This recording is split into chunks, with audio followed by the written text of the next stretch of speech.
Seorang hamba yang selalu muhasabat an-nafs dan mu'alajat an-niyat, itu dia tidak akan terpengaruh dengan celaan orang. Itu kan ujian yang pertama. Dia dicela, dicaci maki, ya, dicemooh, dimusuhi, dibenci. Dia bisa survive, tetap semangat beribadah. Tidak mempengaruhi semangat dia sedikit pun. Tetap semangat. Tetapi jangan sampai kita lengah dari ujian yang kedua. Ujian yang kedua adalah pujian, sanjungan. Diangkat, dihormati, dimuliakan, namanya disebut. Masya Allah ya antum ya, bisa melewati masa-masa kritis seperti itu.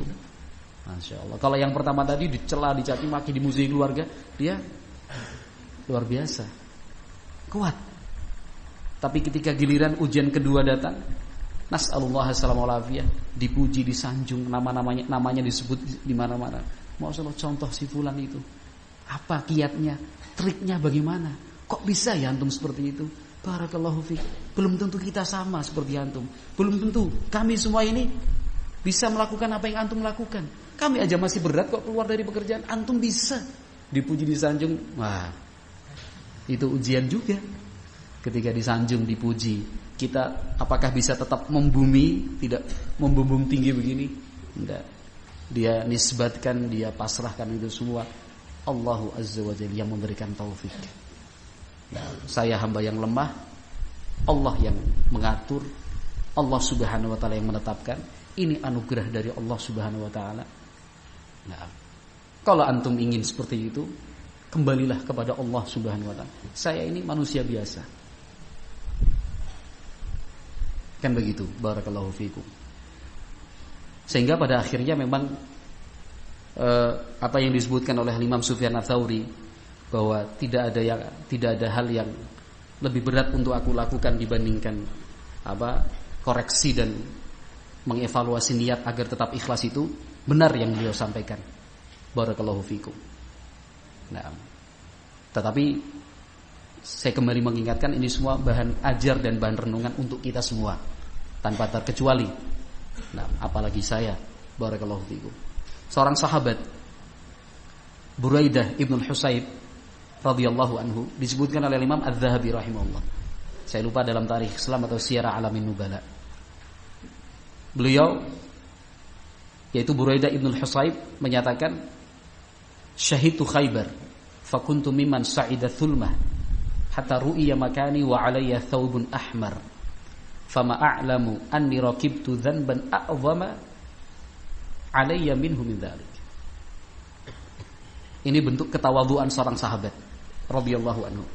Kata Buraidah ibn Husayb, saya termasuk orang yang ikut bertempur dalam perang Khaybar, mengepung benteng Yahudi, perang benteng Khaybar. Wa kuntu mimman sa'ida thulmah. Bahkan saya termasuk sahabat, termasuk prajurit yang berusaha naik ke benteng itu melalui tembok benteng. Hatta ru'iya makani, sampai saya bisa dilihat oleh orang banyak. Waktu itu saya menggunakan pakaian yang warnanya merah, artinya mencolok, kelihatan orang lah. Begitu. Menyesal Buraidah ibn Husayb radhiyallahu anhu. Kata beliau, setahu saya tidak pernah melakukan dosa di dalam Islam lebih besar dari dosa saya waktu itu. Al-Imam Adz-Dzahabi menjelaskan yang dimaksud oleh Buraidah bin Husayb adalah asyuhrah. Akhirnya dikenal itu. Ini bentuk ketawaduan dari sahabat Rasulullah sallallahu alaihi wasallam. Nah, itu juga ujian keikhlasan dalam aktivitas dan keseharian kita, ya kan? Ketika kita semangat untuk beribadah, semangat untuk berdakwah, ini tetap bukan sebatas semangat saja, tapi pasti ada batu ujiannya. Batu ujiannya di situ. Mau tidak mau orang akan kenal kita. Mau tidak mau orang akan melihat dan menyaksikan kita. Mau tidak mau nama kita disebut dalam tiap-tiap bidangnya.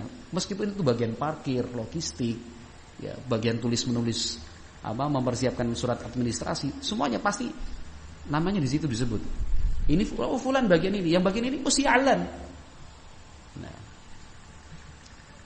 akhirnya itu tadi asyuhrah. Nah, ketenaran, popularitas. Nah, itu pun sudah dianggap oleh sahabat Buraidah bin Husayb sebagai sebuah kesalahan. Nah, beliau menilainya sebagai sebuah kesalahan. Kenapa? Ketakwaannya yang sangat tinggi, radhiyallahu anhu. Nah, maka nas'alullaha at-taufiq wal hidayah. Kita pun terus ya belajar, terus belajar.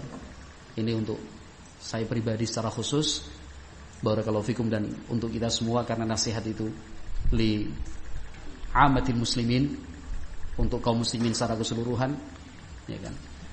Memang